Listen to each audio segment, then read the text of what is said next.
आपका स्वागत है फिर से एक बार मेरी इस क्लास में, जिसमें पिछले क्लास में, पिछले वीडियो में हमने पढ़ रहे थे हम डाइजेशन सिस्टम के बारे में, पाचन तंत्र के बारे में, जहाँ पर मैंने ओरल कैविटी से संबंधित आपके टीथ और स्लाइवा से रिलेटेड क्वेश्चंस जो बनते हैं उसके बारे में हमने डिस्कस किया।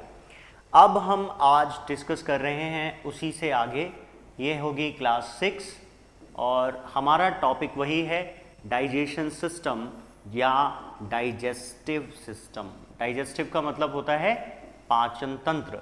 जब हम डाइजेस्टिव की बात करते हैं तो डाइजेशन का मतलब हम पढ़ चुके हैं, इसका अर्थ होता है ब्रेकडाउन। ब्रेकडाउन का मतलब होता है कि जटिल को सरल में तोड़ने की प्रक्रिया, जो जटिल चीज़ें हैं उसको सरल में तोड़ने की जो प्रक्रिया होती है उसी को हम क्या कहते हैं, डाइजेशन कहते हैं। जटिल पदार्थों को सरल में बदलने के लिए हमारे शरीर में एक तंत्र है जिसको हम डाइजेस्टिव सिस्टम या डाइजेशन सिस्टम कहते हैं।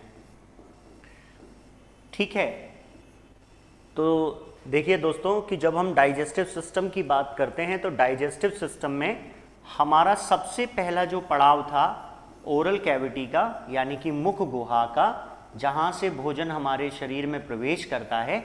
वहाँ पर दो चीज़ों से संबंधित प्रश्न ज़्यादा पूछे जाते हैं और उसी से रिलेटेड चीज़ें मैंने आपको लास्ट क्लास में डिस्कस किया था, जिसमें आता है टीथ, जिसकी श्रृंखला डेंटाइन कहलाती है। दांतों की श्रृंखला डेंटाइन कहलाती है और दांतों का अध्ययन ओडोंटोलॉजी में किया जाता है।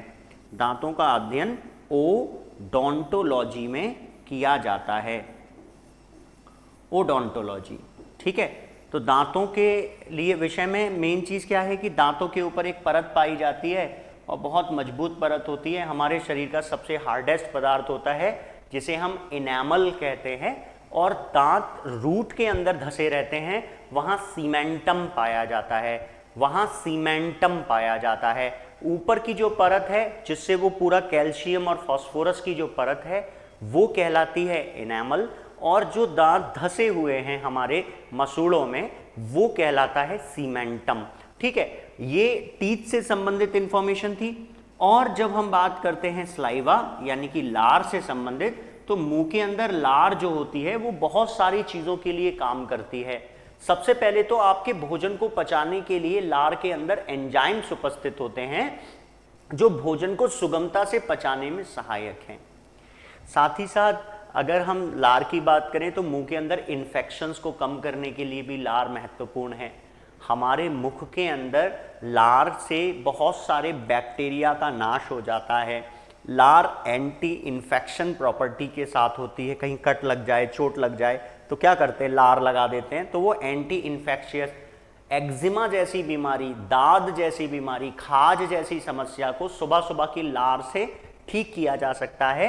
तो लार में बहुत सारी प्रॉपर्टीज होती हैं, जिसमें हम डाइजेशन सिस्टम की बात करें तो डाइजेशन सिस्टम में भोजन को सॉफ्ट करने के लिए हमारी लार आवश्यक है। साथ ही साथ भोजन को पचाने के लिए भी इसके अंदर एंजाइम्स होते हैं, जिनके बारे में मैंने लास्ट क्लास में आपसे चर्चा की थी। आइए हम आगे चलते हैं उस पॉइंट से। अब भोजन हमारी ओरल कैविटी से, मैं डायग्राम से हेल्प से आपको क्लियर करता हूं। यहां से ओरल कैविटी, अब ओरल कैविटी से आगे चलेंगे। ठीक है, ओरल कैविटी से आगे चलेंगे। ओरल कैविटी से आगे क्या है, ओरल कैविटी से आगे ये वाला हिस्सा है। ओरल कैविटी से आगे ये वाला हिस्सा है। ये 15 सेंटीमीटर का, 15 से 45 सेंटीमीटर का हो सकता है। अलग अलग अडल्ट में इसका लेंथ अलग अलग हो सकती है, लेकिन इसका जो एवरेज होता है, इसका जो एवरेज होता है वो होता है 25 सेंटीमीटर। इसका एवरेज होता है। एलिमेंट्री कैनाल का, एलिमेंट्री कैनाल का ये बहुत महत्वपूर्ण भाग है। एलिमेंट्री कैनाल का मतलब क्या होता है, आहार नाल।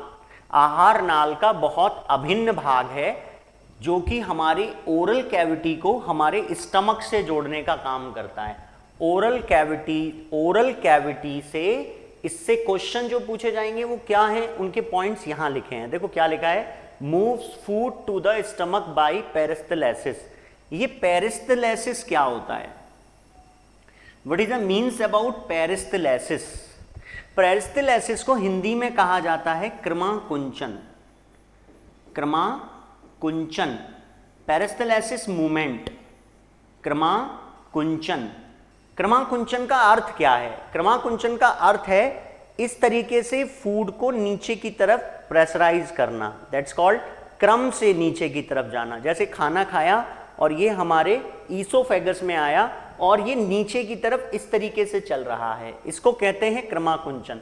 भोजन यहां से चलता है तो यहां पर ये हिस्सा इसको आगे की तरफ बढ़ाने के लिए इस तरीके की वेव्स बनाता है, ठीक है, ये वेव्स इस तरीके की बनती हैं, इसको कहा जाता है पेरिस्टलेसिस मूवमेंट। प्रश्न क्या क्या बन सकता है कि पेरिस्टलेसिस मूवमेंट कहां होते हैं? पेरिस्टलेसिस मूवमेंट खाद्य नलिका आहार नाल के किस भाग में होते हैं और उससे क्या होता है?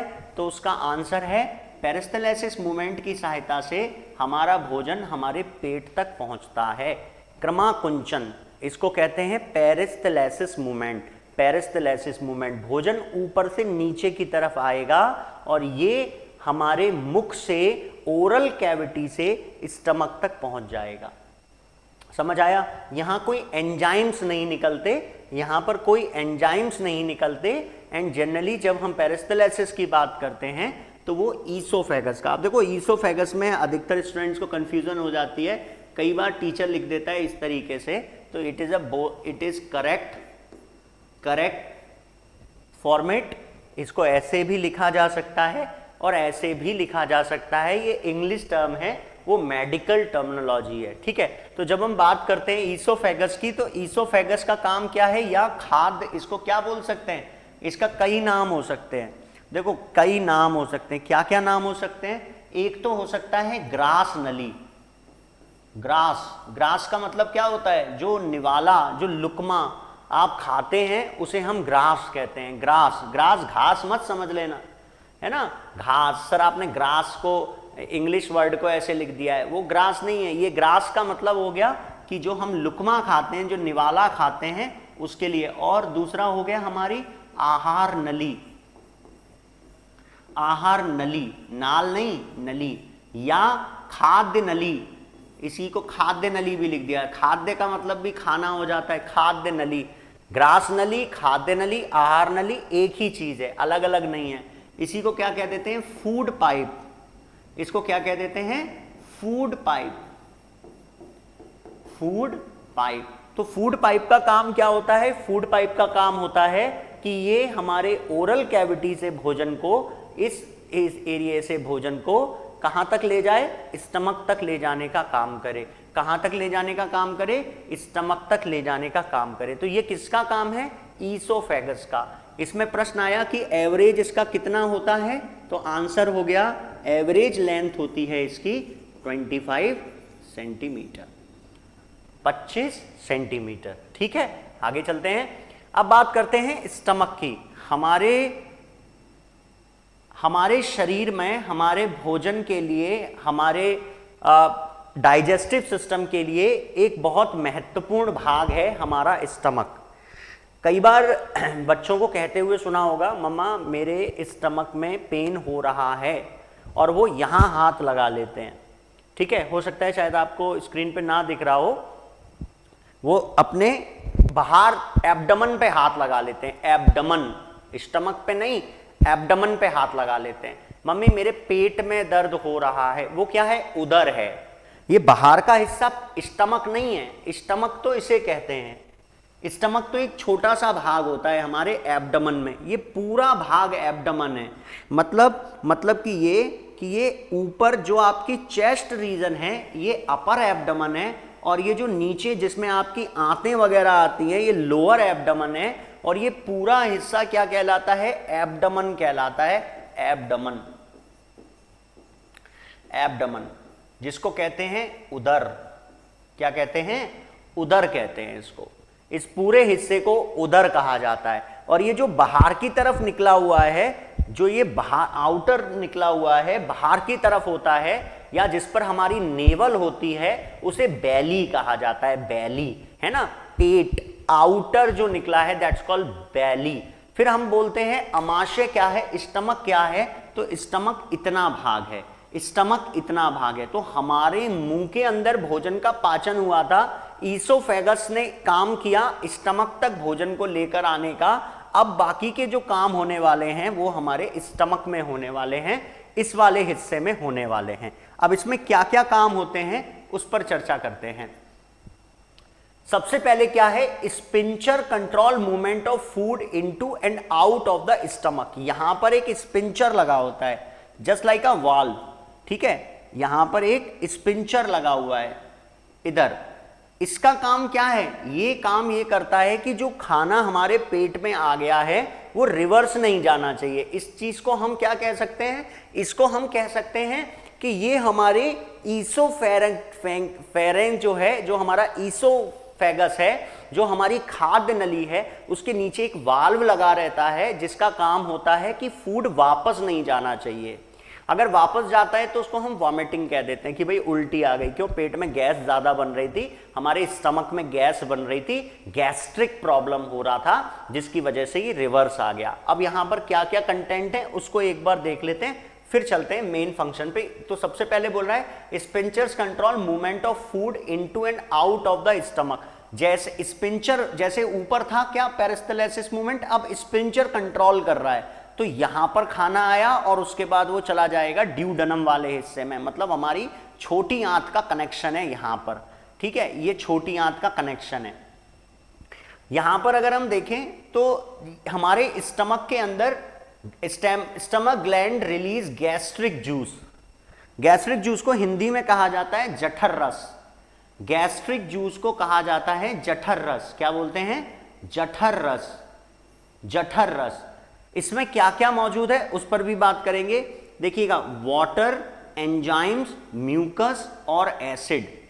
क्या कह रहा है, वाटर, एंजाइम, म्यूकस और एसिड। चलिए बोर्ड पर समझते हैं। हम बात कर रहे हैं किसकी, स्टमक की। हम बात कर रहे हैं स्टमक की। तो स्टमक कैसा दिखाई देता है, आम जैसा दिखाई देता है, इसीलिए हम इसको कह देते हैं अमाशय, ठीक है। यहां पर स्पिंचर कंट्रोल का मतलब होता है एक इसके अंदर मूवमेंट होती है, एक इसके अंदर मूवमेंट होती है, जैसे स्पिंचर मूवमेंट भी कहा जाता है। यहां पर वाल्व लगे हुए हैं जिसे ईसोफेरेंगियल वाल्व कहा जाता है। ईसोफेरेंगियल वाल्व क्या होता है, ऊपर से भोजन आया, यहां से ऐसे भोजन आया, इधर कलेक्ट हुआ और ये उसके बाद बंद हो जाना चाहिए, ठीक है, यहां पर। तो ये खाना यहां से वापस नहीं जाना चाहिए हमारे ईसोफेगस की तरफ, ठीक है। और ये थोड़ी देर के लिए यहां पर कुछ इस पर काम होगा, यहां पर काम होगा कुछ, है ना, क्या काम होगा उस पर अभी चर्चा कर लेते हैं। फिर ये किधर आ जाएगा, फिर इसकी प्रोसेस कहां पहुंचेगी, फिर ये आगे की तरफ आ जाएगा, आगे की तरफ। तो ये इस तरीके से कॉन्स्ट्रक्शन होता है, इसके अंदर भी कॉन्स्ट्रक्शन होता है, और ये कॉन्स्ट्रक्शन की वजह से, मतलब इसके संकुचन होने की वजह से जो फूड इसके अंदर है वो हमारी स्मॉल इंटेस्टाइन की तरफ आगे चला जाता है। अब इसमें समझना कि जो फूड हमारे स्टमक में आया, यहां पर जो फूड है इसे कहा जाता है काइम। क्या कहा जाता है, काइम कहा जाता है। इसे बोलते हैं अम्ल गुदा। क्या कहते हैं, अम्ल गुदा। अब ध्यान से समझना, हर चीज एक दूसरे से लिंक करते हुए पढ़ेंगे, रिलेट करते हुए पढ़ेंगे तो याद हो जाएगी। ये कोई बाहर की चीज नहीं है, मैं कोई रॉकेट साइंस नहीं पढ़ा रहा, मैं मशीनरी के बारे में नहीं पढ़ा रहा, मैं पढ़ा रहा हूं आपके शरीर के अपने हिस्से के बारे में, है ना। एनाटॉमिकली ह्यूमन फिजियोलॉजी, जिसके अंदर डाइजेशन सिस्टम के अंदर कैसे फंक्शनेट काम करते हैं। अब यहां पर क्या हुआ, ये जो खाना यहां पर आया वो कहलाता है काइम। क्या कहलाता है, अम्ल गुदा कहलाता है। अब यहां पर क्या होता है, यहां पर एक हार्मोन होता है। कौन सा हार्मोन है, गैस्ट्रिन हार्मोन है। कौन सा, गैस्ट्रिन। कौन सा हार्मोन है, गैस्ट्रिन हार्मोन है। गैस्ट्रिन हार्मोन हमारे ब्रेन तक सिग्नल भेजता है इसको एक्टिव करने के लिए कि यहां से एसिड निकलना शुरू हो जाए। गैस्ट्रिन हार्मोन इसको ट्रिगर करता है जिससे कि यहां एसिड निकलना शुरू हो जाए। और कौन सा एसिड निकलना शुरू हो जाए? Hydrochloric acid. भाई हार्मोन्स के काम क्या होते हैं? हार्मोन्स के काम होते हैं सिग्नल्स भेजना। हार्मोन्स क्या होते हैं? मैसेंजर होते हैं। हार्मोन्स का काम ही होता है मैसेज भेजना, सिग्नल्स भेजना। तो हार्मोन क्या कर रहा है? सिग्नल भेज रहा है। हार्मोन कौन सा? Gastrin hormone. तो गैस्ट्रिन हार्मोन ने सिग्नल भेजा। हार्मोन के सिग्नल भेजने से कैसा एनवायरनमेंट हो गया? एसिडिक एनवायरनमेंट हो गया। एक क्वेश्चन पूछा गया कि पेट में पाए जाने वाले एसिड का नाम क्या है? तो हमारे पास आंसर है हाइड्रोक्लोरिक एसिड। कौन सा है? Hydrochloric acid, HCl। HCl acid है। अब HCl एसिड निकलने से फायदा क्या होगा? इसको ध्यान से सुनना जो मैं कह रहा हूं। जब आप छोटे थे, 6 महीने तक माता का दूध पीते थे, सिर्फ और सिर्फ दूध पर ही अपना जीवन व्यतीत कर रहे थे, तो उस समय आपके स्टमक में एक एंजाइम हुआ करता था जिसका नाम है रेनिन। रेनिन। तो रेनिन एंजाइम दूध की कैसीन को पचाता था। दूध के अंदर प्रोटीन होती है कैसीन। कैसीन को डाइजेस्ट करता था। आपने देखा होगा बच्चा दूध पीता है, दूध पीने के बाद कई बार होता है कि वो मुंह से दही जैसा निकाल देता है। ये एक साइन होता है डाइजेस्ट हो जाने का। बच्चे के शरीर के अंदर एब्जॉर्प्शन कम होता है, अवशोषण कम होता है। आंतें अभी छोटी हैं, बन रही हैं, है ना। हमारा डाइजेशन सिस्टम पैदा होने के बाद भी धीरे धीरे डेवलप होता रहता है। जबकि हमारा हार्ट हमारे गर्भ, जब हम माता के गर्भ में होते हैं तभी हमारा हार्ट धड़कना शुरू कर देता है। यहां पर मैं बात कर रहा हूं कि हमारे स्टमक में एक एंजाइम था, क्या नाम था? रेनिन। अब रेनिन का एक बड़ा भाई आ गया जिसका नाम है पेप्सिन। जिसका नाम है पेप्सिन। और ध्यान रखना, पेप्सिन एंजाइम तभी काम करेगा, पेप्सिन एंजाइम की शर्त है, पेप्सिन एंजाइम की एक शर्त है, पेप्सिन एंजाइम तभी काम करता है जब एनवायरनमेंट एसिडिक हो। जब एनवायरनमेंट एसिडिक हो मतलब समझना, गैस्ट्रिन हार्मोन ट्रिगर करता है, सिग्नल भेजता है हाइड्रोक्लोरिक एसिड को निकालने के लिए। हाइड्रोक्लोरिक एसिड यहां से निकलना शुरू होता है तो पेप्सिन एक्टिव हो जाता है। पेप्सिन एक्टिवेट हो जाने से प्रोटीन का डाइजेशन यहां पर होता है। मतलब क्या है? मतलब ये है कि gastrin hormone is responsible to make out either to signify or the signal to the brain to release hydrochloric acid from the wall of the stomach. हमारे स्टमक की दीवारों से हाइड्रोक्लोरिक एसिड को निकालने के लिए गैस्ट्रिन हार्मोन ब्रेन को signal भेजता है। ये एक ट्रिगर है जिसकी वजह से हाइड्रोक्लोरिक एसिड स्टमक में आता है और पेप्सिन एक्टिवेट हो जाता है। यही तीनों चीजें मिलकर क्या बना देती हैं? गैस्ट्रिक जूस बना देती हैं। क्या बना देती हैं? गैस्ट्रिक जूस बना देती हैं। बाकी इसमें पानी भी मौजूद होता है ना। तो वाटर कंटेंट तो इसमें मौजूद ही होंगे भैया। एंजाइम भी बिना वाटर के नहीं हो सकता, गैस्ट्रिन हार्मोन भी नहीं हो सकता और हाइड्रोक्लोरिक एसिड भी नहीं। तो यहां पर वाटर कंटेंट तो है ही, वो तो कॉमन सेंस है कि भाई बिना पानी के तो ये सारी चीजें जूस की फॉर्मेट में नहीं हो सकती। किसी भाई आप दूध पीते हो, आपने दूध पिया, तो ये तो कॉमन सेंस है ना कि दूध के अंदर पानी तो पहले से ही मौजूद है। Got the point? समझ रहे हैं या नहीं? आप फल खाएं तो फल के अंदर जो भी जूसी है उसका मतलब वो वाटर है। जूस क्या है? वाटर है। आपका ब्लड के अंदर भी वाटर कंटेंट है, करेक्ट है ना, लिक्विड अवस्था में मौजूद है और वो एक विलियन है। फिलहाल गैस्ट्रिन हार्मोन, हाइड्रोक्लोरिक एसिड और पेप्सिन एंजाइम क्या बनाते हैं? गैस्ट्रिक जूस बनाते हैं। अब एक चीज और समझना, हमारे स्टमक के अंदर जो हाइड्रोक्लोरिक एसिड होता है, उसको स्टमक HCl कहा जाता है। क्या कहते हैं? Stomach HCl। स्टमक HCl या डाइजेस्टिव HCl बोला जाता है, जिसका pH मान 1.4 के आसपास होता है। है ना, इसका पीएच मान 1.4 के आसपास होता है अकॉर्डिंग टू सोरेनसन के अनुसार। कोई भी पदार्थ या कोई भी विलयन, कोई भी ऐसा सॉल्यूशन जिसका पीएच मान 0 के नजदीक होगा, तो उसका पीएच मान 0 के जितने करीब होगा तो वहां स्ट्रॉन्ग सिचुएशन क्रिएट हो जाएगी, और 0 के नजदीक होने की वजह से, 7 से कम होने की वजह से वो हाई एसिड बन जाएगा या स्ट्रॉन्ग एसिड बन जाएगा। कैसा एसिड बन जाएगा? स्ट्रॉन्ग एसिड बन जाएगा। तो ये कैसा एसिड है? स्ट्रॉन्ग एसिड है। स्टमक HCl हाइड्रोक्लोरिक एसिड, जिसका पीएच मान, जिसको म्यूरेटिक अम्ल के नाम से भी जाना जाता है, हाइड्रोक्लोरिक एसिड जिसका पीएच मान हमारे स्टमक में 1.4 होता है, और हमारे स्टमक के अंदर आने वाले रोगाणु और जीवाणुओं को मारने में भी ये सहायक होता है। क्या करता है? बैक्टीरिया और जर्म्स को मारने में सहायक है। बैक्टीरिया मतलब जीवाणु, जर्म्स मतलब रोगाणु, लेकिन ये एक लिमिटेड कंडीशन तक कर सकता है ना। अब ये मत सोचना कि पेट के अंदर तो हाइड्रोक्लोरिक एसिड है ही है, कुछ भी सड़ा सड़ाया खा लेंगे तो पेट के अंदर तो HCl उसको कंट्रोल कर ही लेगा।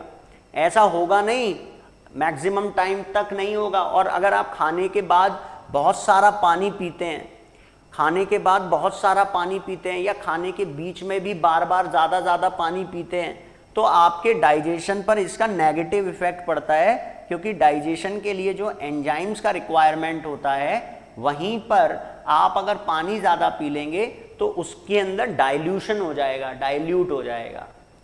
समझ रहे हैं या नहीं समझ रहे? आप घर पे पेंट करना चाहते हैं, है ना, आपने डिस्टेम्पर या इमल्शन जो कुछ भी करवाना चाहते हैं, अब उसके अंदर पानी मिलाया जाता है, इसमें तो कोई दो राय नहीं है, लेकिन उसमें पानी मिलाते चले जाएं तो क्या होगा? वो पेंट किसी काम का नहीं रहेगा, है ना। वैसे ही हमारे डाइजेशन सिस्टम में पानी की मात्रा बढ़ जाने से हमारे डाइजेशन सिस्टम को नेगेटिव इफेक्ट पड़ता है, यानी कि ये सही नहीं है। बार बार पानी बीच बीच में पीना, ज़्यादा पानी पीना गलत होता है खाने के बीच में, और साथ ही साथ खाने के बाद भी तुरंत ज़्यादा पानी नहीं पीना चाहिए।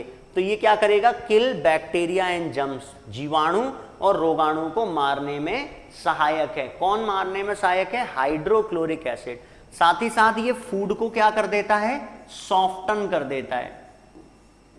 सॉफ्टन यानी कि बहुत नर्म बना देता है ना, नर्म बना देता है, उसको गला देता है। लेकिन यहां पर एब्जॉर्प्शन नहीं होता, अवशोषण यहां भी नहीं होता, ठीक है, यहां पर एब्जॉर्प्शन नहीं होता। यहां से मूवमेंट क्या है? स्पिंचर कंट्रोल करता है मूवमेंट को, food into out of the, मतलब एंटर कराने के लिए और एग्जिट करने के लिए ये वो। अच्छा, एक चीज यहां पर और समझना, देखो यहां लिखा हुआ है म्यूकस।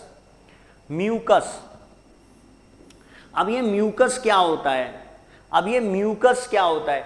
देखिए, कभी आपको जब जुकाम होता है या खांसी होती है, जो आपके मुंह से ग्रीन कलर का सब्सटेंस बॉडी से बाहर निकलता है नाक की सहायता से या मुंह की सहायता से, वो एक्चुअल में म्यूकस ही होता है। वो क्या होता है? म्यूकस होता है, म्यूकस। अब म्यूकस की पूरी एक लेयर एलिमेंट्री कैनाल के अंदर लगी हुई है। किसकी लेयर लगी हुई है?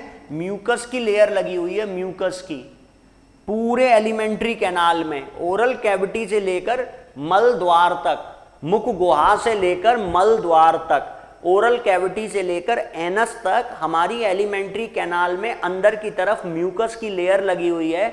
और ये जो म्यूकस की लेयर है, ये हमें इंटरनल इन्फेक्शन से और हमारे भोजन को इंटरनली हमारी बॉडी से लगने से, किसी इन्फेक्शन को हमारे बॉडी के अंदर जाने से रोकने का काम करती है। साथ ही साथ पेट की अंदरूनी दीवारों को हाइड्रोक्लोरिक एसिड के जलने से बचाने में भी सहायक होती है। बहुत जल्दी बन जाता है, मतलब हाइड्रोक्लोरिक एसिड निकलते ही ना अंदर गलना शुरू हो जाता है म्यूकस। जितनी देर में गलता है उतनी देर में बनना भी शुरू हो जाता है, और म्यूकस का काम यही होता है। तो हमारा जो गैस्ट्रिक जूस है, जिसे हम जठर रस कहते हैं, जठर रस के अंदर भी ये मौजूद रहता है, ठीक है। हमारे स्टमक के अंदर जो जठर रस होता है, उसके अंदर भी वाटर, एंजाइम, म्यूकस और एसिड मौजूद। भाई म्यूकस भी उसके अंदर मिक्स हो जाता है। तो गैस्ट्रिक जूस उसके अंदर ही बनता है, ठीक है, समझ आया। तो यहां पर क्या नहीं होता, यहां पर एब्जॉर्प्शन अभी भी नहीं होता, अवशोषण तो अभी भी नहीं होता, समझ आ रहा है या नहीं आ रहा है, अवशोषण नहीं होता। मुंह के अंदर भी माइक्रोविलीज होती हैं, ठीक है, जीभ की सहायता से कुछ चीजें तो एब्जॉर्ब हो सकती हैं। मान लो किसी ने पोटेशियम साइनाइड रख लिया जीभ के ऊपर, तो भाई वो तुरंत एब्जॉर्ब हो जाएगा, क्योंकि जीभ के ऊपर भी विलीज, माइक्रोविलीज पाई जाती हैं। अब ये विलीज और माइक्रोविलीज होती क्या है, उस पर अभी चर्चा करेंगे। Yes, most food move on to small intestine within 4 hour. क्या कह रहा है, most food moves on to the small intestine within 4 hour, मतलब 4 घंटे के अंदर अधिकतर खाना जो हमारे पेट में होता है वो हमारी स्मॉल इंटेस्टाइन में आ जाता है। तो हम क्या कहते हैं, पेट खाली हो गया, कह रहे भूख लग रही है। भूख लग रही है का मतलब है आपके स्टमक का फूड आपकी स्मॉल इंटेस्टाइन में चला गया, पर इसका मतलब ये थोड़ी है कि 4 घंटे में सारा प्रोसेसिंग पूरी हो जाती है। खाने को पचने में लगने का समय 4 घंटे से 72 घंटे तक का हो सकता है। आप जितना ज़्यादा सरल भोजन करेंगे, जितना ज़्यादा ऐसा सिंपल फूड लेंगे, वो आपकी बॉडी में जल्दी प्रोसेस होगा। लेकिन अगर आप जटिल भोजन ज़्यादा लेंगे, है ना, नॉनवेज ज़्यादा लेंगे, तो उसको पचने में ज़्यादा समय लगेगा। क्या कह रहा है, अधिकतर फूड 4 घंटे के अंदर हमारी स्मॉल इंटेस्टाइन में प्रवेश कर जाता है, ठीक है ना, अधिकतर। अब बात करते हैं स्मॉल इंटेस्टाइन की। स्मॉल इंटेस्टाइन को स्मॉल क्यों कहा जाता है, इसके बारे में मैंने पिछली क्लास में ही बता दिया था, एक बार दोबारा से बता देता हूं। स्मॉल इंटेस्टाइन को स्मॉल कहने का कारण क्या है। स्मॉल इंटेस्टाइन को स्मॉल क्यों कहा जाता है, स्मॉल इंटेस्टाइन को स्मॉल क्यों कहा जाता है, उसका कारण क्या है। तो स्मॉल इंटेस्टाइन को स्मॉल इसलिए कहा जाता है क्योंकि उसके बीच की जो जगह होती है वो स्मॉल, छोटी जगह होती है।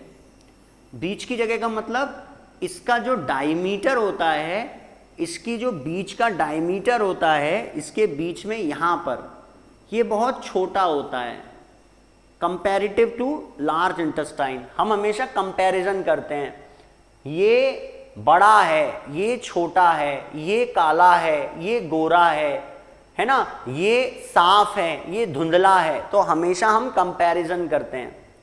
एक समय मोबाइल फोन आता था नोकिया 6600, तो उसके अंदर जो वीडियो, कई लोग उसमें वीडियोस देखा करते थे।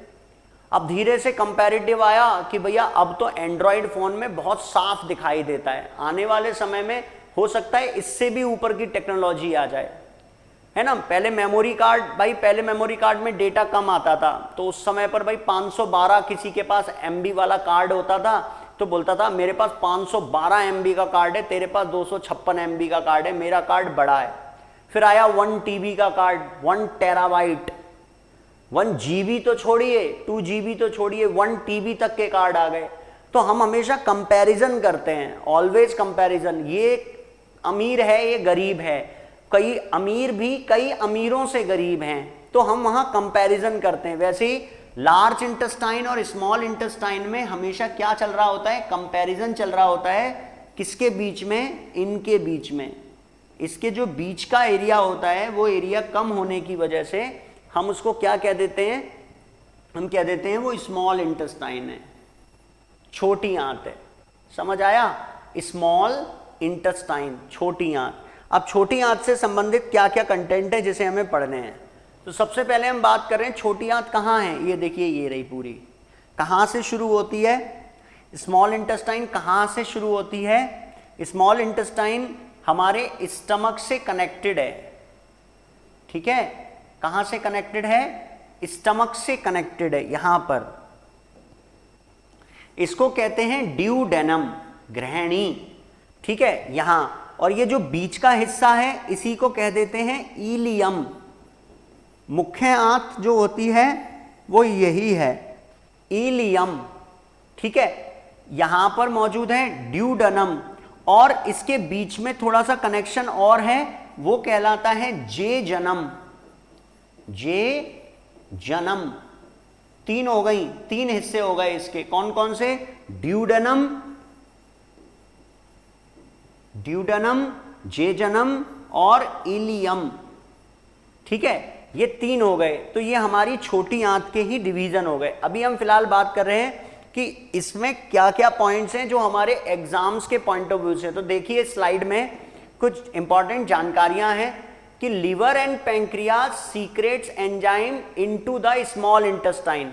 अभी यहाँ पर जितना भी हिस्सा आपको दिखाई दे रहा है ये सब एलिमेंट्री कैनाल है और इसमें लिवर और पैंक्रियाज बाहर के हिस्से मौजूद होते हैं, है ना। लिवर और पैंक्रियाज, इस हिस्से में लिवर होता है और यहां पर पैंक्रियाज होती है इसके स्टमक के नीचे की तरफ।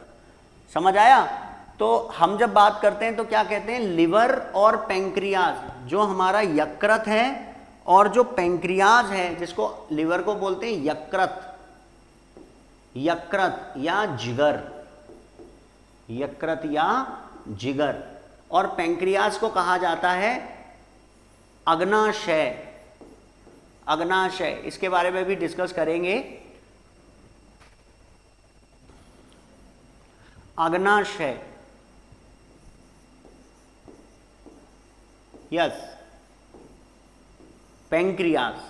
तो पैंक्रियाज जो भी एंजाइम्स को निकालते हैं, एंजाइम की जगह लिखा जा सकता था जो जूसेस निकालते हैं, जो रसों को निकालते हैं,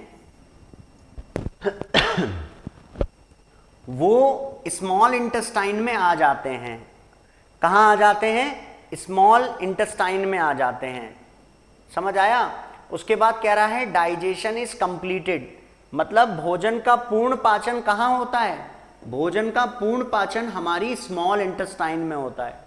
भोजन का पूर्ण पाचन कहाँ होता है? स्मॉल इंटेस्टाइन में होता है। ठीक है। Nutrients are absorb through the intestinal wall, इसके बारे में अभी हम पढ़ेंगे। उसके बाद हम बोलते हैं कि जो न्यूट्रिशन होता है वो इसकी दीवारों के द्वारा अवशोषित होता है। इसमें मुख्य मुख्य पॉइंट हैं, उनको समझते हैं। सबसे पहले तो हमारा जो भोजन है वो पूर्ण रूप से स्मॉल इंटेस्टाइन में ही डाइजेस्ट हो जाता है। अब स्मॉल इंटेस्टाइन जिसको मैंने ऐसे बनाया है, ये एक होती है कॉइल्ड कंडीशन में, कॉइल्ड, कुंडली। कॉइल का मतलब क्या होता है? कुंडली वाली संरचना, कॉइल्ड कंडीशन होती है। समझ रहे हैं? कॉइल्ड का मतलब समझ रहे हैं? देखो कॉइल्ड समझा देता हूं आपको।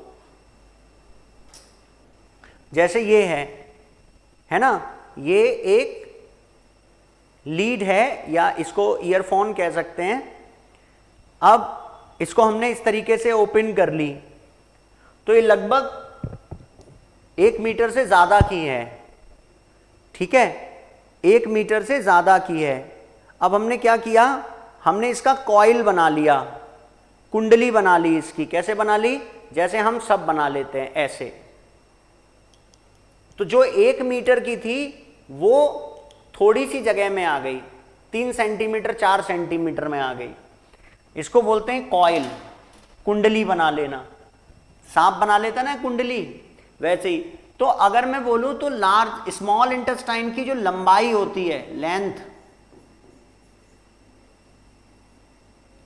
जो इसकी लेंथ होती है वो नियर अबाउट होती है 6.5 मीटर के। और 6.5 मीटर को अगर हम चेंज करें फुट में तो लगभग ये 18 फुट से 20 फुट के आसपास हो जाएगा, 18 to 20 फुट के आसपास हो जाएगा। तो इसकी लंबाई कितनी हो गई? लगभग 6.5 मीटर। कौन? स्मॉल इंटेस्टाइन 6.5 मीटर है, 6.5 मीटर, 6.5 मीटर की होती है। कौन? Small intestine. ठीक है। जितना भी एब्जॉर्प्शन होना होता है, एब्जॉर्प्शन, वो मैक्सिमम इसमें ही हो जाता है। जितना भी अवशोषण होना होता है वो इसी में हो जाता है। और क्यों हो जाता है? क्योंकि हमारी आंतों में एक संरचना पाई जाती है जिस संरचना का नाम है विली, जिस संरचना का नाम है विली। विली को क्या कहते हैं? कई लोग इसे विली ना कह के विलाई कहते हैं। इसको विली या विलाई कहते हैं। इसको बोलते हैं रसांकुर। क्या कहते हैं? रसा अंकुर, रसा अंकुर विली।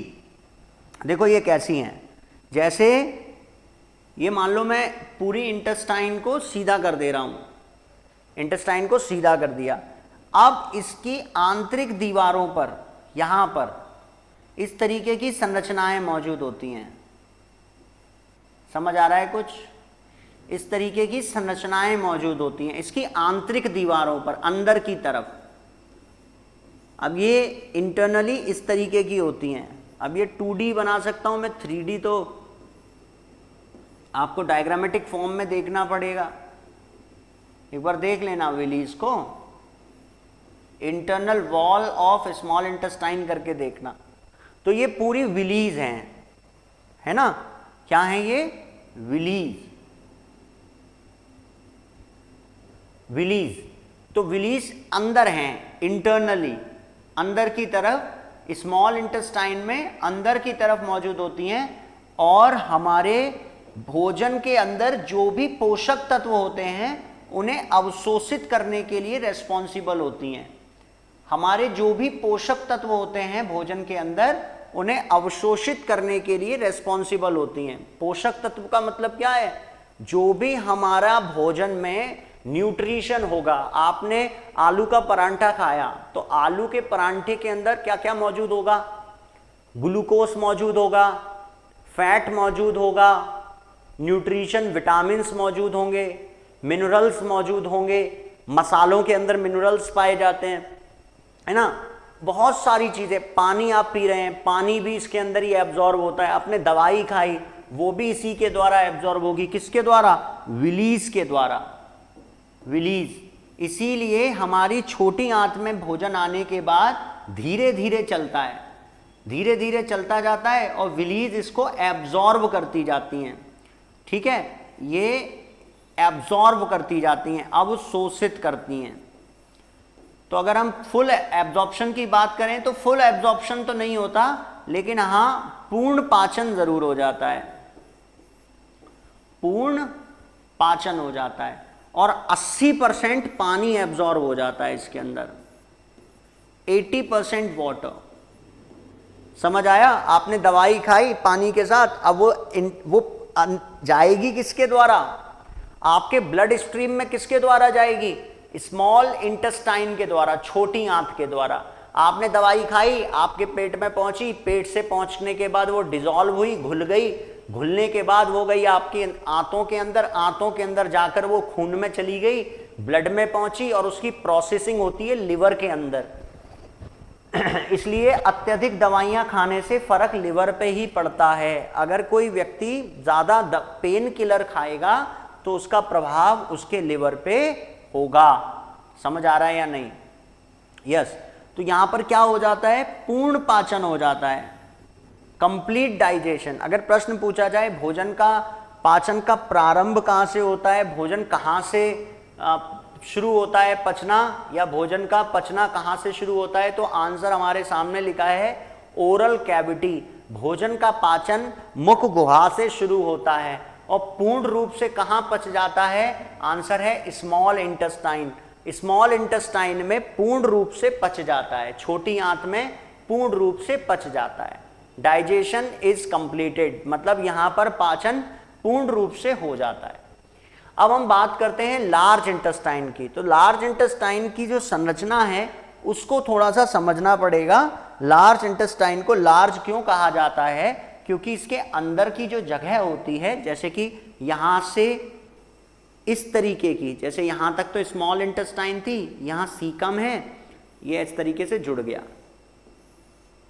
अब ये जो बीच में आपको ये जो ऐसा बना रहा हूं मैं, इसको क्या कह देते हैं? इसे कह देते हैं कॉलॉन। क्या कह देते हैं? कॉलॉन। ये कॉलॉन है। अब ये जो ऊपर की तरफ जा रहे हैं ये कहलाते हैं असेंडिंग, और जो इधर जा रहे हैं वो हैं लैटरल, और जो नीचे की तरफ आ रहे हैं वो हैं डिसेंडिंग। ठीक है?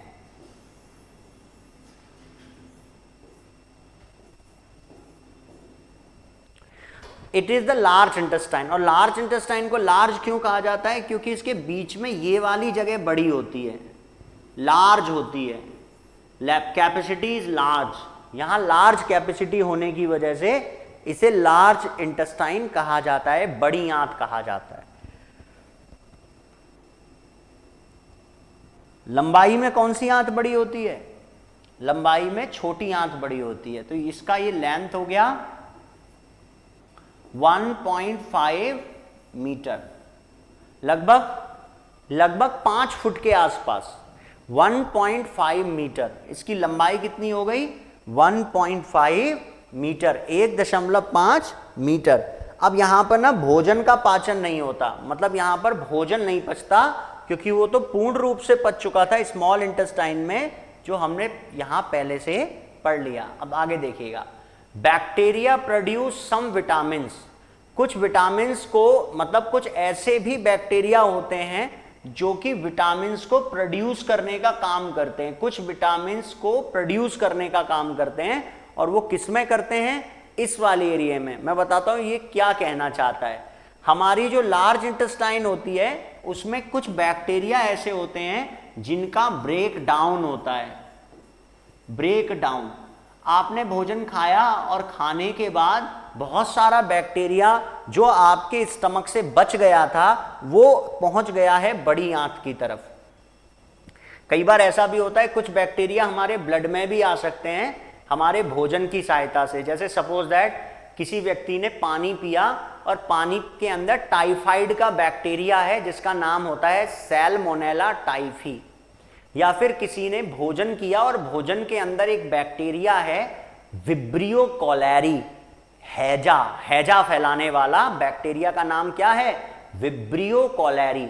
तो ये खाने के अंदर मौजूद है। अब खाया तो थोड़ा बहुत अगर उसका अंश गया है तो वो हमारा स्टमक के द्वारा किल कर दिया जाएगा, लेकिन फिर भी अगर बच गया तो वो आपके ब्लड में भी जाएगा और वो आपके इंटेस्टाइन के अंदर फैल जाएगा और इन्फेक्शन क्रिएट कर सकता है। और टाइफाइड का भी बैक्टीरिया आपकी छोटी आंत में ही घर बना लेता है।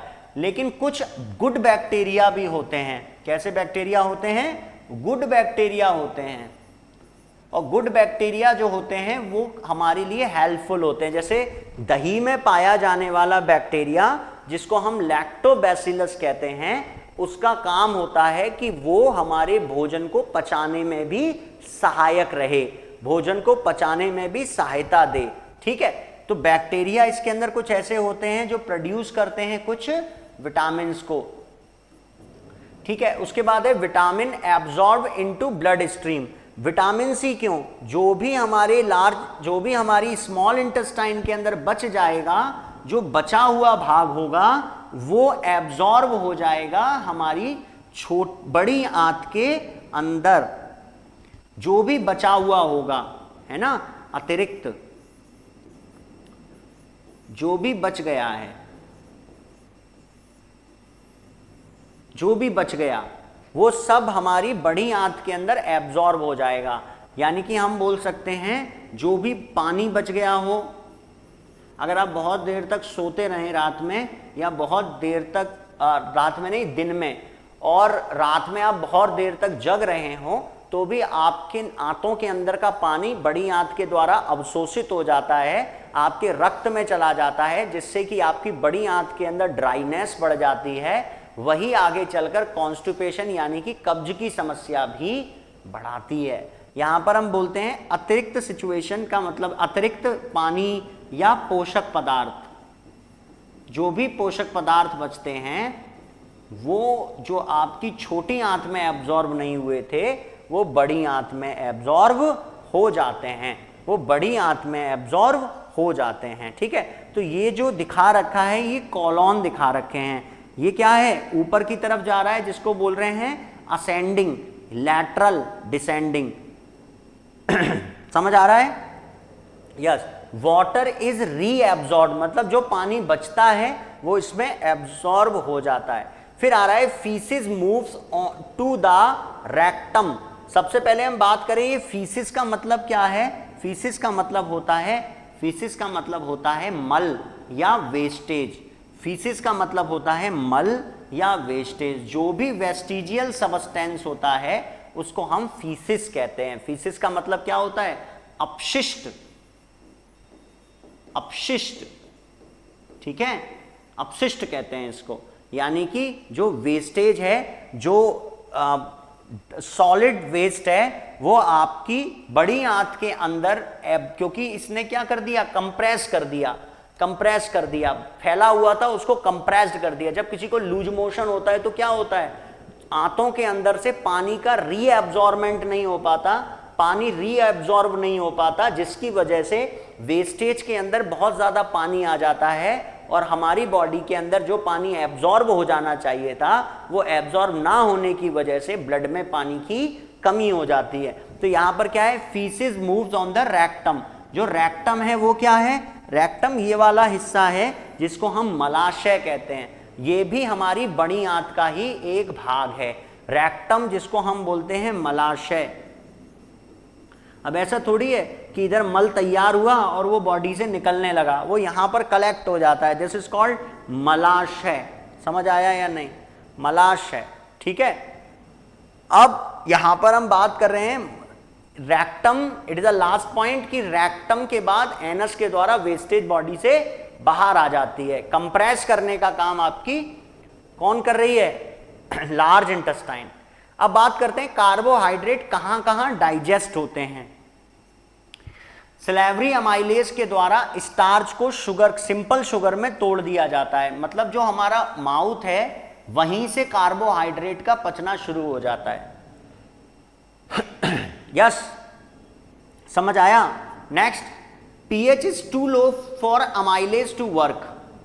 जो अमाइलेज उसके अंदर आया तो पीएच इतना कम होता है जिसकी वजह से अमाइलेज काम नहीं करता, इसीलिए स्टमक के अंदर कार्बोहाइड्रेट का पाचन नहीं होता। देखो पचेगा क्या क्या? भोजन के 5 तत्व समझना, 5 पोषक पदार्थ समझना। हेलो दोस्तों, 5: कार्बोहाइड्रेट, फैट, प्रोटीन, विटामिन और मिनरल्स। तो विटामिन और मिनरल्स को तो छोड़ ही देते हैं क्योंकि ये पचते नहीं है, डायरेक्ट एब्जॉर्ब हो जाते हैं, जैसे पानी एब्जॉर्ब हो जाता है ना। वो तो कहावत है कि उसको किसी का वहां का पानी नहीं पच रहा। पानी में पचने जैसा कुछ होता ही नहीं है। सूट करने वाली बात अलग होती है ना। कई लोग ऐसे होते हैं जहां पर कहीं पानी बदलते हैं तो पानी के अंदर मिनरल्स, टीडीएस चेंज हो जाता है, इसकी वजह से सूट करता है या नहीं करता है। कोई व्यक्ति आरओ का पानी पी रहा हो और उसको डायरेक्टली जाकर आप जमीन का ट्यूबवेल का पानी पिला दो तो उसको तो प्रॉब्लम हो ही जाएगी। उसमें डाइजेशन वाली बात नहीं है, वो पचने वाली बात नहीं है। समझ रहे हैं या नहीं समझ रहे? यस। तो स्टमक के अंदर कार्बोहाइड्रेट का पाचन नहीं होता है। Next is small intestine. तो स्मॉल इंटेस्टाइन यानी कि छोटी आंत में पैंक्रियाटिक जूस, पैंक्रियाटिक जूस का मतलब है जो पैंक्रियास से रस निकला हुआ है वो न्यूट्रलाइज कर देता है स्टमक का एसिड। क्यों कर देता है? क्योंकि पैंक्रियाटिक जूस जिसके बारे में अभी हम पढ़ेंगे, इसका पीएच मान 8.8 के आसपास होता है और इसकी मात्रा हाइड्रोक्लोरिक एसिड से ज्यादा होती है जो कि स्टमक से निकला था। वो उसको क्या कर देगा? उदासीन कर देगा। क्या कर देगा? उदासीन कर देगा। समझ पा रहे हैं या नहीं? उदासीन कर देगा। Intestinal and pancreatic enzyme complete carbohydrate digestion. Intestinal and pancreatic enzyme मतलब वो एंजाइम जो इंटेस्टाइन के अंदर होते हैं, हमारी छोटी आंत के अंदर हो सकते हैं, और पैंक्रियास से निकलने वाले एंजाइम जो पैंक्रियाटिक जूस के अंदर होते हैं, वो कार्बोहाइड्रेट को पूरी तरीके से डाइजेस्ट कर देते हैं। मतलब यहां पर भी कार्बोहाइड्रेट का पाचन हुआ है और यहां पर भी कार्बोहाइड्रेट का पाचन हुआ है। तो कार्बोहाइड्रेट कहां कहां डाइजेस्ट होता है? कार्बोहाइड्रेट हमारे माउथ में और हमारे स्मॉल इंटेस्टाइन में डाइजेस्ट होते हैं। Next is protein digestion. अब प्रोटीन के डाइजेशन को देखना, ओनली मैकेनिकल डाइजेशन अकर, मतलब जो बड़े वाले भाग हैं उनको दांतों के द्वारा पीस दिया गया है, बाकी इसके अंदर प्रोटीन डाइजेस्ट नहीं होता। अब stomach, hormone gastrin signal stomach to secrete acid. Hormone जो गैस्ट्रिन हार्मोन है वो एसिड को निकालने के लिए सिग्नल देता है, ठीक है। Acid converts pepsinogen to protein digestion enzyme pepsin. वहां पर पेप्सिनोजन पहले से मौजूद होता है जो कि प्रोटीन को डाइजेस्ट करने के लिए पेप्सिन में बदल जाता है। मतलब जो एसिड है, हाइड्रोक्लोरिक एसिड है, हाइड्रोक्लोरिक एसिड कन्वर्ट कर देता है पेप्सिनोजन को प्रोटीन को पचाने के लिए पेप्सिन में। पेप्सिन की सहायता से क्या पच जाता है? प्रोटीन पच जाता है। समझ आया क्या? Hormone gastrin signals stomach to secrete acid. Acid secrete का मतलब, सीक्रेशन का मतलब होता है स्रावित करना। सीक्रेशन का मतलब होता है स्रावित करना। स्रावित, सीक्रेशन किसी ग्रंथि के द्वारा जब कोई प्रोडक्ट निकलता है तो उसको हम सीक्रेशन कहते हैं। क्या कहते हैं? सीक्रेशन कहते हैं। That's called secret. अब ये वो वाला सीक्रेट मत समझ लेना कि राज की बात है कोई। This is called secretion. Secretion, secret का मतलब हो गया सीक्रेट करना, उसमें से निकलना। जैसे आंखों से आंसू सीक्रेट हो रहे हैं, सावित हो रहे हैं। पिट्यूटरी ग्लैंड से कई हार्मोन सीक्रेट हो रहे हैं। लंबाई बढ़ाने वाला हार्मोन भी सीक्रेट हो रहा है। हमारी एड्रेनल ग्लैंड से एड्रेनलिन सीक्रेशन हो रहा है। टेस्टिस से टेस्टोस्टेरोन निकल रहा है, सीक्रेशन हो रहा है। दो चीज होती हैं, एक होता है रिलीज कर देना। मैंने बोला तुम क्लास से बाहर निकल जाओ, या मुझे रिलीज चाहिए। रिलीज का मतलब है उस जगह को छोड़ देना। अब एक बार ही तो जा सकता है बच्चा। अब सीक्रेशन का मतलब है कॉन्टिन्यूअस, कोई चीज ग्लैंड के द्वारा, किसी चीज के द्वारा लगातार फ्लो हो रही है, सीक्रेशन हो रहा है उसको। ठीक है, सीक्रेशन वो बना रही है और बना के उसमें से सीक्रेशन कर रही है। सीक्रेशन ऑफ स्वेट, पसीने का स्वेटिंग होना, पसीना निकलना, तो वो सीक्रेट होता है किसकी सहायता से? स्वेट ग्लैंड, यानी कि पसीने वाली ग्रंथि के सहायता से। समझ आया या नहीं? उसके बाद है acid convert pepsinogen to protein digestive enzyme pepsin. Pepsin क्या पचाता है? प्रोटीन पचाता है। नेक्स्ट आया स्मॉल इंटेस्टाइन।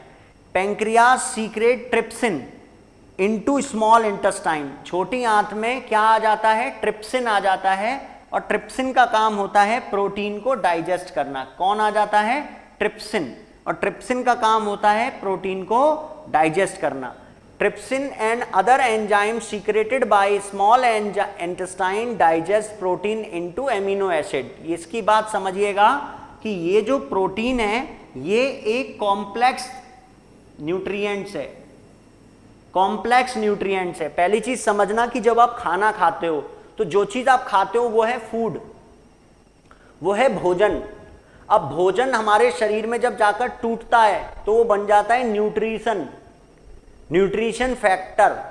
या तो कार्बोहाइड्रेट बन जाएगा, अगर फैट होगा तो फैट बन जाए। अब आपने खाया घी, तो घी क्या है? फूड। घी क्या है? फूड। मक्खन क्या है? फूड। फूड पार्ट, फूड का एक प्रकार। मक्खन, घी, तेल, ये सब क्या है? फूड का एक। अब उसके अंदर से जो निकलेगा वो क्या है? फैट, चिकनाई। अब वो चिकनाई क्या है? Nutrition factor, fat. अब फैट टूटेगा तो वो होगा सिंपलर फॉर्म, सरल। तो हमने क्या देखा कि प्रोटीन जो है वो किस में चेंज हो जाती है? प्रोटीन बदल जाती है एमिनो एसिड में। प्रोटीन बदल जाती है एमिनो एसिड में। अभी मैं बोर्ड पर समझाऊंगा तब और क्लियर हो जाएगा। तीसरा है फैट डाइजेशन, फैट का पचना। तो देखिएगा स्टमक के अंदर और माउथ के अंदर फैट नहीं पचता। फैट का डाइजेशन हमारे स्टमक के अंदर और मुंह के अंदर नहीं होता, सिर्फ मैकेनिकल प्रोसेस होती है। Mechanical digestion occurs here. उसके बाद स्मॉल इंटेस्टाइन में बाइल आता है। बाइल का मतलब है पित्त रस। बाइल का मतलब क्या है? पित्त रस। पित्त रस कहां से आता है? लिवर से आता है, जो कि गॉल ब्लैडर में इकट्ठा होता है, जिसको बोलते हैं पित्ताशय। अभी इसी की बात करेंगे। पित्ताशय, इमल्सीफाइड। इमल्सीफाइड का मतलब होता है इमल्सीकरण। इमल्सीकरण, इमल्सीफाइड, इमल्सीकरण, यानी कि फैट को उस रूप में बदल देना जिससे कि वो जल्दी डाइजेस्ट हो जाए, उसको इमल्सिफिकेशन कहा जाता है, जो कि स्मॉल इंटेस्टाइन के अंदर बाइल के कारण होता है, जो कि लिवर से निकलता है।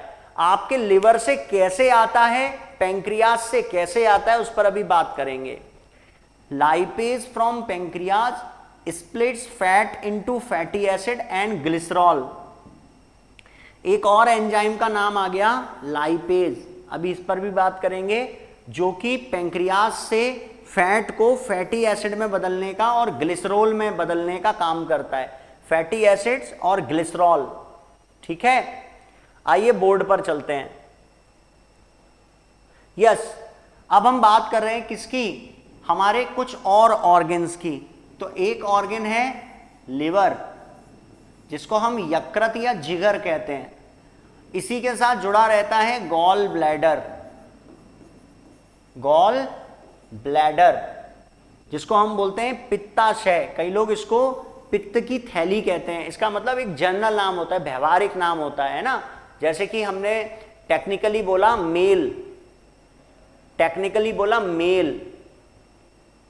है ना।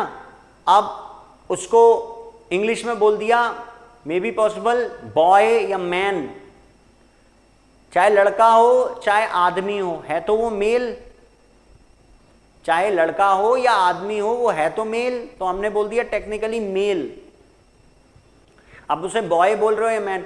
अब अलग अलग जगह पे अलग अलग, लड़का, छोरा, मुंडा, तो अलग अलग जगह पर उसको अलग अलग नामों से बोला जा रहा है, बोलते हैं उसका व्यवहारिक नाम है। वैसे ही गॉल ब्लैडर को कोई बोलता है पित्त की थैली। क्या है ये, पित्ताशय। क्या है, पित्ताशय। अब पित्त निकलता कहां से है, लिवर से निकलता है। लिवर मानव शरीर में पाई जाने वाली सबसे बड़ी ग्रंथि, ये इसका मेजर भाग है और ये इसका माइनर भाग है। हमारे शरीर का एक ऐसा अंग है ये, जो सबसे जल्दी रिपेयर हो सकता है। इसमें पुनर्भरण की क्षमता सबसे अधिक होती है। किसमें, लिवर में। लिवर के अंदर पुनर्भरण की क्षमता सबसे ज्यादा होती है। कौन बनेगा करोड़पति में पूछे जाने वाला प्रश्न है ये। मेजर और माइनर, तो ये किस किस चीज में काम कर सकता है, डाइजेशन में तो हेल्प करता ही है, साथ ही साथ ब्लड प्योरिफिकेशन, रक्त का शुद्धिकरण में भी काम करता है। रक्त का शुद्धिकरण, ब्लड प्यूरिफिकेशन। भाई रक्त के अंदर जो कंटेमिनेशन आ जाते हैं, रक्त के अंदर जो अपशिष्ट पदार्थ आ जाते हैं, रक्त के अंदर जो अवांछनीय पदार्थ आ जाते हैं, उन पदार्थों को नष्ट करने का काम, उन पदार्थों को एब्जॉर्ब करने का काम, उन पदार्थों को रक्त से अलग करने का काम, प्योर करने का काम किसका है, लिवर का है। तो अगर बोला जाए ब्लड प्योरिफिकेशन कहां होता है,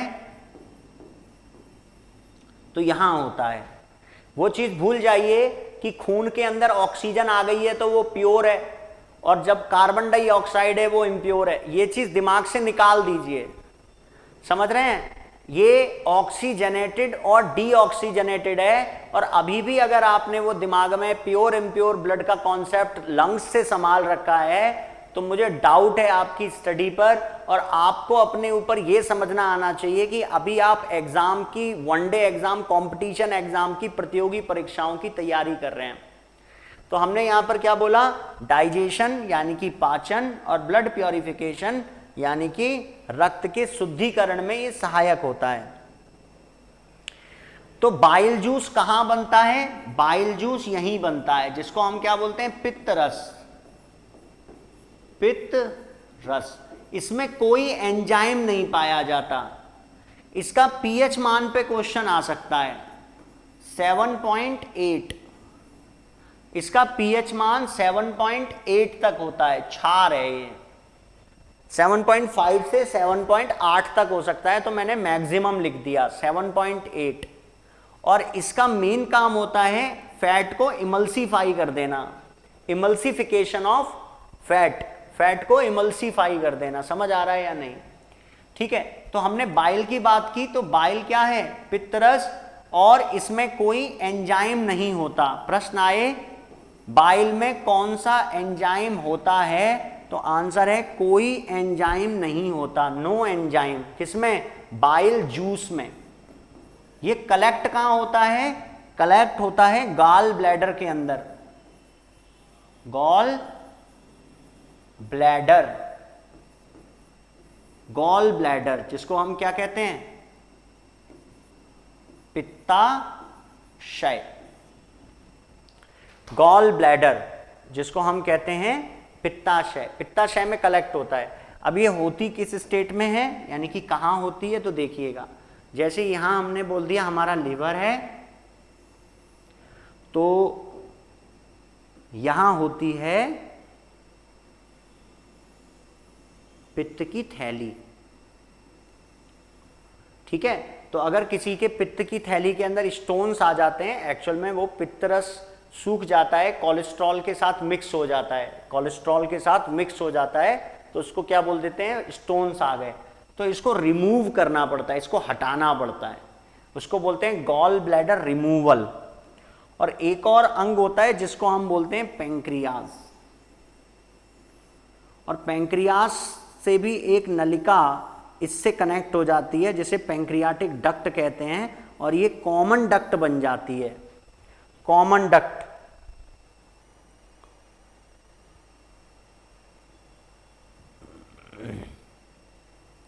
इसके अंदर एक इमेज है, वो जो सबसे पहले आई थी, देखो इसके अंदर अभी लिवर वगैरह नहीं दिखाया, ये तो एलिमेंट्री कैनाल है। ये रहा पूरा डायग्राम, देख रहे हो? ये तो यहां पर ये जो नीचे यहां ऑर्गन दिखा रखा है, ये गॉल ब्लैडर है, ग्रीन कलर का दिख रहा है, ये है गॉल ब्लैडर। और ये जो ब्लू कलर की दिख रही है, ये है कॉमन डक्ट। कौन सी डक्ट है? Common duct, common bile duct. मतलब इसको बाइल डक्ट भी कहा जा सकता है, मतलब पित्त नलिका भी कहा जा सकता है, और कॉमन डक्ट भी कहा जा सकता है। और ये जुड़ी रहती है पेंक्रियास से। ये जो पीला पीला पीछे दिखाई दे रहा है, ये स्टमक के पीछे है, आंत के पीछे है, इसलिए ये बैक साइड दिख रहा है। ये अगर घुमा के देखेंगे तो हमें ये दिखाई दे जाएगा, ये इससे कनेक्टेड है।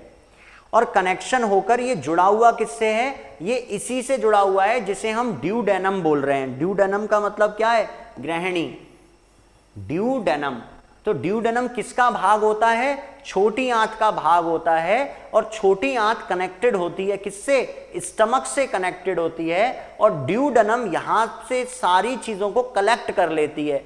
इसके अंदर बाइल जूस और पेंक्रियाटिक जूस, बाइल जूस और पेंक्रियाटिक जूस। जब किसी व्यक्ति के शरीर में ऐसी समस्या होती है कि उसका ये वाला हिस्सा हटाना पड़ जाए, मतलब कि ये उसका अगर ये वाला हिस्सा रिमूव करना पड़ जाए, यानी कि ये वाली हिस्सा जिसको हम बोल रहे हैं गॉल ब्लैडर, गॉल ब्लैडर को काट के निकालना पड़ जाए, तो अब हमारे लिवर से जाने वाला बाइल जूस इसमें कलेक्ट होने की जगह खत्म हो गई है, इसलिए ये डायरेक्ट जाकर स्मॉल इंटेस्टाइन में कलेक्ट हो जाएगा। और ऐसा व्यक्ति जिसको इसका सर्जरी करके ये निकाल दिया गया है, ऐसे व्यक्ति को चिकनाई युक्त भोजन करने की सलाह नहीं दी जाती। मतलब ये कहा जाता है कि जितना हो वो कम से कम फैटियस चीजें ले, जिसकी सहायता से आपका डाइजेशन सिस्टम ठीक से काम करता रहे।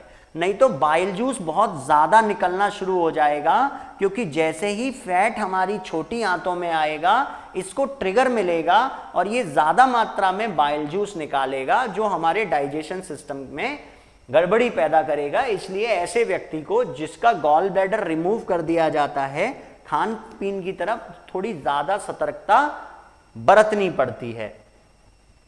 ठीक है, अब थोड़ा सा हम इस पॉइंट को आगे बढ़ाते हैं कि हमारी जो पेंक्रियाज है उससे पेंक्रियाटिक जूस निकलता है, और पेंक्रियाटिक जूस के अंदर पेंक्रियाज से क्या निकलता है? पेंक्रियाज का मतलब क्या है? अब हिंदी इंग्लिश के चक्करों में मत फंस जाया करो। कई बच्चे तो बेचारे इसीलिए देखना बंद कर देते हैं, बोलते हैं हिंदी में नहीं बोल रहे, इंग्लिश में बोल रहे हैं। कई इंग्लिश वाले कहते हैं सर हिंदी में बोल रहे हैं, इंग्लिश में नहीं बोल रहे। भाई हिंदी इंग्लिश के चक्करों में मत फंसो, मैं बाइलैंग्वेज बोल रहा हूँ। हो सकता है किसी जगह पर कुछ लिख दिया, किसी जगह पे कुछ लिख दिया। पेंक्रियाज की बात करें तो इसको हम बोल देते हैं अग्नाशय। क्या लिख दिया? अग्नाशय। इससे क्या निकलता है? Pancreatic juice. पैंक्रियाटिक जूस जिसका पीएच मान 8.8 तक होता है। पैंक्रियाटिक जूस, अग्नाशयी रस, अग्नाशयी रस। और ये किसकी सहायता से छोटी आंत में आता है? Pancreatic duct. Pancreatic duct. और पैंक्रियाटिक डक्ट की सहायता से कहां आता है? पैंक्रियाटिक डक्ट की सहायता से स्मॉल इंटेस्टाइन में आता है। और इसमें कुछ एंजाइम्स उपस्थित होते हैं। किसमें एंजाइम उपस्थित होते हैं? पैंक्रियाटिक जूस में। कौन कौन से एंजाइम होते हैं? नंबर 1 अमाइलेज, नंबर 2 लाइपेज, और नंबर 3 ट्रिप्सिन। 3 एंजाइम होते हैं। कौन कौन से? अमाइलेज, लाइपेज और ट्रिप्सिन। और ये कहां चले जाते हैं? हमारी छोटी आंत में। देखो भोजन आपकी पैंक्रियाज में नहीं जाएगा। पैंक्रियाज एक मिश्रित ग्रंथि है। पैंक्रियाज 2 हार्मोन्स और बनाती है, एक का नाम इंसुलिन है, एक का ग्लूकागॉन है। अगर कोई दवाई आपकी पैंक्रियाज को खराब कर दे, अगर कोई बीमारी आपके पैंक्रियाज को खराब कर दे, यदि कोई चोट आपके पैंक्रियाज को खराब कर दे, अगर आप बहुत ज्यादा स्ट्रेस लेते हैं तो भी आपका पैंक्रियाज डिस्टर्ब हो जाता है, अगर आप सुबह का नाश्ता नहीं करते तो भी आपका पैंक्रियाज डिस्टर्ब हो जाता है। कई सारी ऐसी दवाइयां हैं जिसकी वजह से पैंक्रियाज डिस्टर्ब हो सकता है। और अगर ऐसा हुआ यानी कि पैंक्रियाज के साथ समस्या हुई तो फिर आपके डायबिटीज होने की संभावना बढ़ जाती है। अमाइलेज कार्बोहाइड्रेट का पाचन करके ग्लूकोज में बदल देती है। लाइपेज फैट का पाचन करके फैटी एसिड और ग्लिसरॉल में बदल देती है।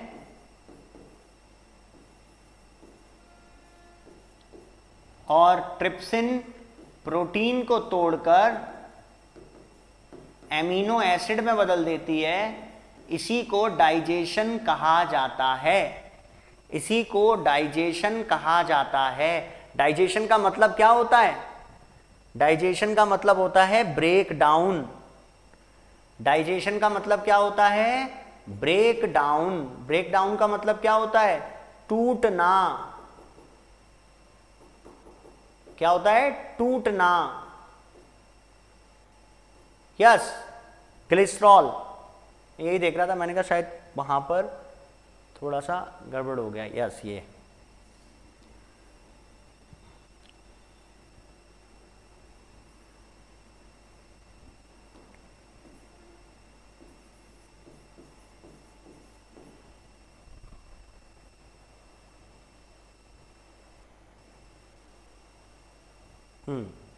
ठीक है।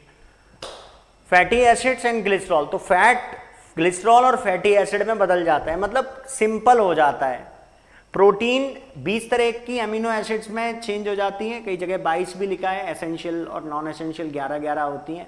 प्रोटीन टूटकर, अब प्रोटीन क्या है? जैसे आपने जो खाया उसमें प्रोटीन है और प्रोटीन एमिनो एसिड में बदल जाएगी। एमिनो एसिड हमारी सेल्स में चली जाएगी और बॉडी के जिस हिस्से को जिस तरीके की प्रोटीन की जरूरत होती है वो उसको बनाते रहते हैं। थोड़ा सा समझा देता हूं। आपके जो एंजाइम्स होते हैं वो भी एक्चुअल में प्रोटीन होते हैं। आपके ब्लड में भी अलग टाइप की प्रोटीन होती है। आपके बालों को भी अलग टाइप की प्रोटीन चाहिए। आपकी आंखों को भी अलग तरीके की प्रोटीन चाहिए। आपकी मांसपेशियों को भी अलग तरीके की प्रोटीन चाहिए। अब वो प्रोटीन जो आप खाते हैं वो जब टूटती है तो उसका एमिनो एसिड में बदल जाती है और आपकी सेल्स आपके शरीर की आवश्यकता के अनुसार उस एमिनो एसिड को दोबारा से उस प्रोटीन में बदल देती है जिस प्रोटीन की जरूरत आपके शरीर के विभिन्न अंगों को होती है। जैसे नाखूनों को जरूरत होती है ग्लोबिन की, बालों को जरूरत होती है कैरोटीन की, नाखूनों में भी कैरोटीन मौजूद होता है, बालों में तो कैरोटीन है ही। हमारी मांसपेशियों के अंदर कई तरह की प्रोटीन का रिक्वायरमेंट होता है और ये सारी प्रोटीन एमिनो एसिड्स की सहायता से ही मैन्युफैक्चर की जाती हैं, बनाई जाती हैं हमारी कोशिकाओं के द्वारा। तो अगर आपका डाइजेशन सिस्टम ठीक काम कर रहा है, अगर आपके शरीर के अंदर डाइजेशन सिस्टम सुचारू रूप से कार्यरत है, तो आपका शरीर स्वस्थ रहेगा, क्योंकि पाचन तंत्र अगर मजबूत है तो शरीर के बाकी अंगों को पहुंचने वाली आवश्यक पदार्थ, आवश्यक पोषक सामग्री आपके पाचन तंत्र से ही मुहैया होती है। जो खाना आप खाते हैं उसका अवशोषण, उसके पोषक तत्वों का अवशोषण आपकी आंतों में हो जाता है और जो चीज वेस्टेज होती है वो रेक्टम में कलेक्ट होके एनस के द्वारा से बाहर निकल जाती है। It is called digestion system. उम्मीद करता हूं आपको ये समझ आया होगा। ध्यान से पढ़ेंगे, नए चैप्टर को नई क्लास में डिस्कस करेंगे। तब तक के लिए नमस्कार, जय हिंद।